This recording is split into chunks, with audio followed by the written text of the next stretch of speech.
Good day everyone. For this particular video, we'll be discussing about population and its characteristics. So talk about population, these are actually group of similar species living in a certain place at the same time. So for example, we have here a number of giraffes in a certain area, then you call it as a population of giraffes.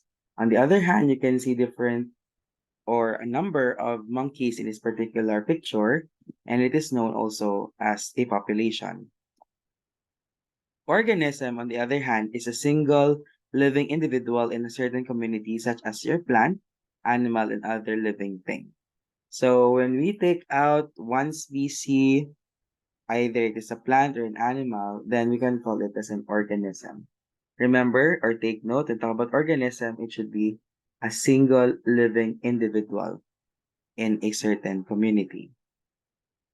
So these are the levels of interaction in our ecosystem. So we have the individual, known as organism.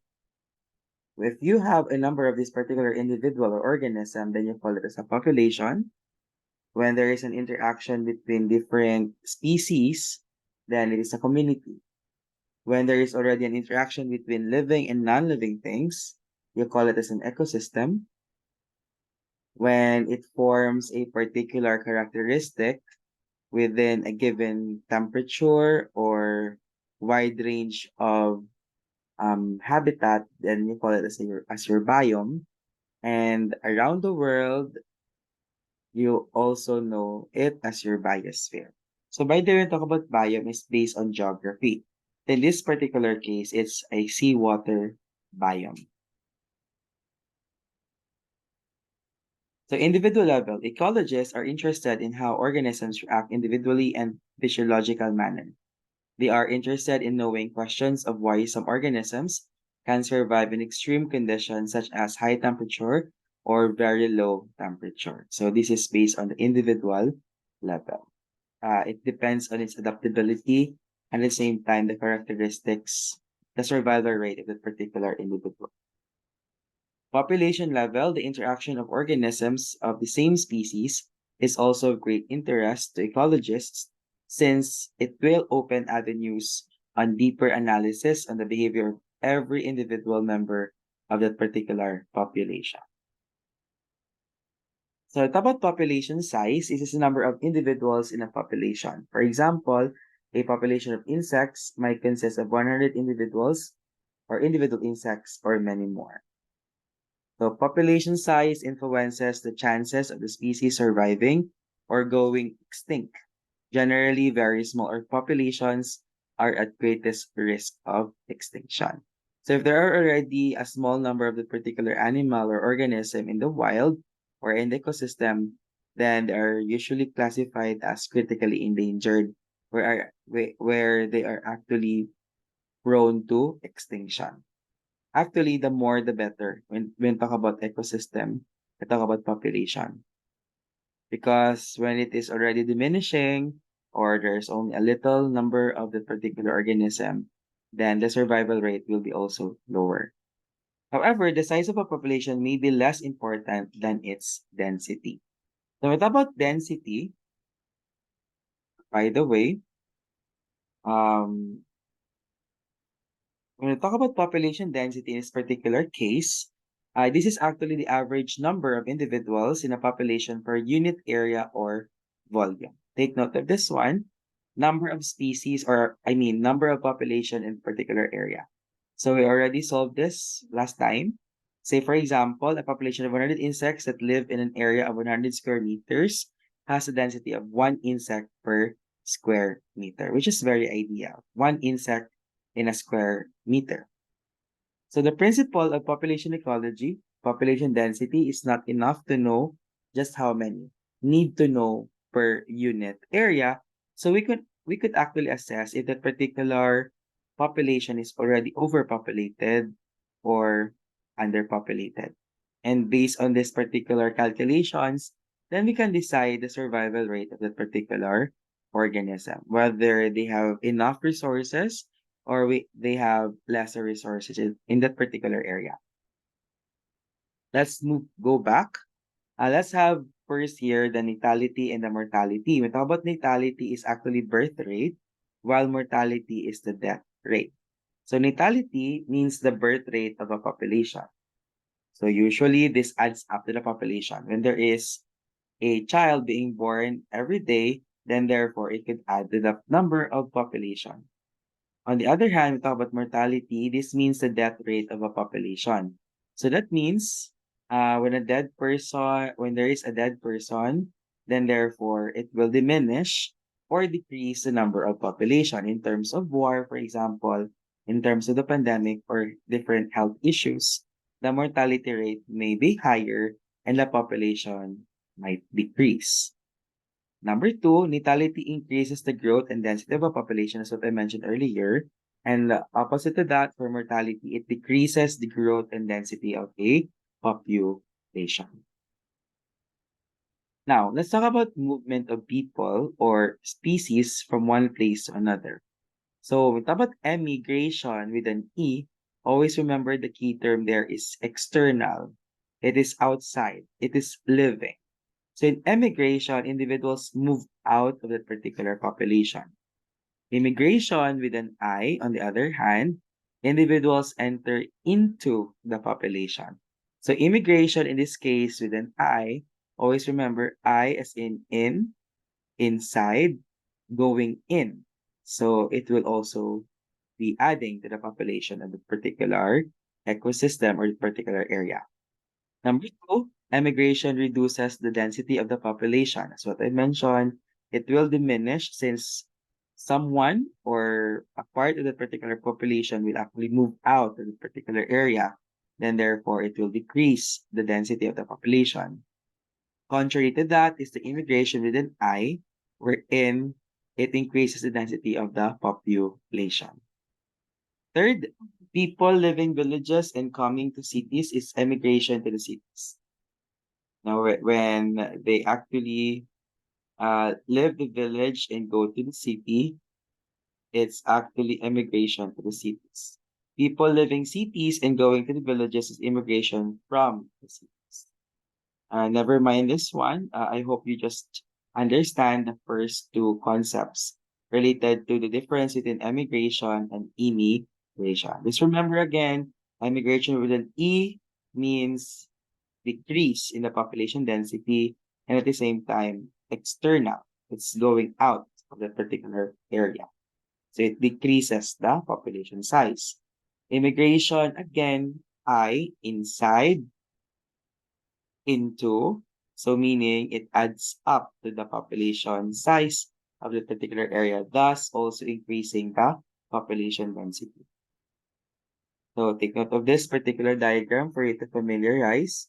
When these particular duck move out of that particular area, then it would be an emigration, moving out.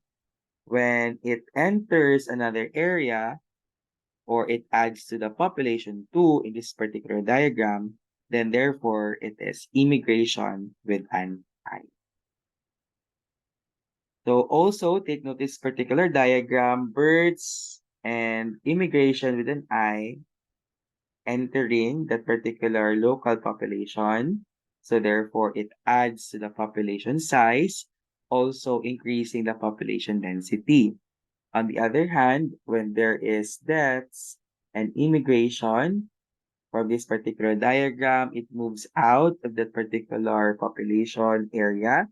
Then therefore, deaths and immigration would actually decrease the population size and have a tendency to also decrease the population density.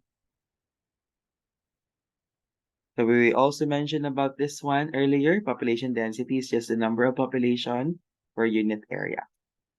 Population distribution, if you will talk about this one, these are individuals in a population are not spread out evenly. Instead, they may live in clumps or some other pattern. The pattern may reflect characteristics of the species or its environment. Population distribution describes how the individuals are distributed or spread throughout their habitat. Population distribution. So if we'll discuss this one, there are three types or three patterns of population distribution. We have the clump, the random, and the uniform. When we talk about clump, as you can see in this particular slide, there is actually a grouping, a clustering of the particular population. Organisms are clustered together in groups. This may reflect a patchy distribution of resources in the environment. This is the most common pattern of population dispersion. On the other hand, when we cannot actually predict the location of our population, then it will become random. Organisms have an unpredictable distribution. This is atypical for species in which individuals do not interact strongly. That's random. And when there is actually pattern that you can actually observe, then you call it as uniform. Organisms are evenly spaced over the area they occupy. This is typical of species in which individuals compete for a scarce environmental resource, such as water in a desert. How about biotic potential? This actually refers to the unrestrained biological reproduction. Biological organisms can produce enormous numbers of offspring if their reproduction is unrestrained, meaning there is no limiting factor in this particular case. So the tendency of the particular for the particular population is to increase in number since they are in a best condition. However, this could be restricted or resisted by environmental resistance, such as your constraints in terms of scarcity of resources. So if there is scarcity of resources, therefore, there would be a hard time for the particular population to grow in number since they will compete with the resources. Competition, of course, for food, for water, for shelter, for space, predation. Of course, now if there is prey and predator relationship, if one is being eaten by another, then therefore it will also restrict the population. And of course, disease. Now, just like the pandemic, we are being restricted or we were restricted because of the pandemic and the majority of the population in order for us to be protected were vaccinated. Environmental resistance, to discuss this further, this is actually collective factors that reduce ideal population growth. So there are two types, density dependent, meaning it depends on the size of the population, such as disease, predation, competition.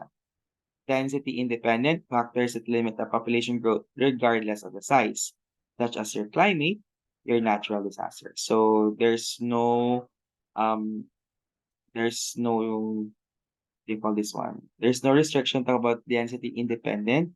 It could attack smaller population size or even larger population size, as long as we have climate and also natural disasters. And this one is also a very important concept in the study of population when we talk about carrying capacity. This is the number of population, or I mean individuals for a particular species that the environment can carry or sustain. Say, for example, if you only have three fishes in this particular jar, then they will live happily together. They have enough resources. They're not being restricted, and they're not prone to sickness or disease. But once the carrying capacity is being exceeded, you can actually see here a dead fish outside this particular jar because of limitations brought about by the space inside the jar, the competition for water, and of course, the competition for oxygen. So that is your carrying capacity, your restrictions. This is only the amount of population or the number of population that the ecosystem could actually support and sustain when talk about carrying capacity. So to conclude, we also have here limiting factors. In an ecosystem, there are limiting factors that keep the populations of different species down. The limiting factors lower the carrying capacity of an ecosystem. So what are these limiting factors? For abiotic, of course, we have temperature, water, climate, weather, soils. These are the abiotic components or the non-living components. We may also have biotic factors as limiting, such as the competition between species or between the community, predation, one is being eaten by the other, parasitisms wherein there is a relationship wherein one is being harmed at the expense of another species, and of course, disease. When there is a spread of disease, then therefore animals may also be, or animals or plants, or any organisms could be at risk of survival. That's it for the introduction to population, and I hope you learned something. See you in our next video. Don't forget to like, share, and subscribe. Thank you so much, and have a great day.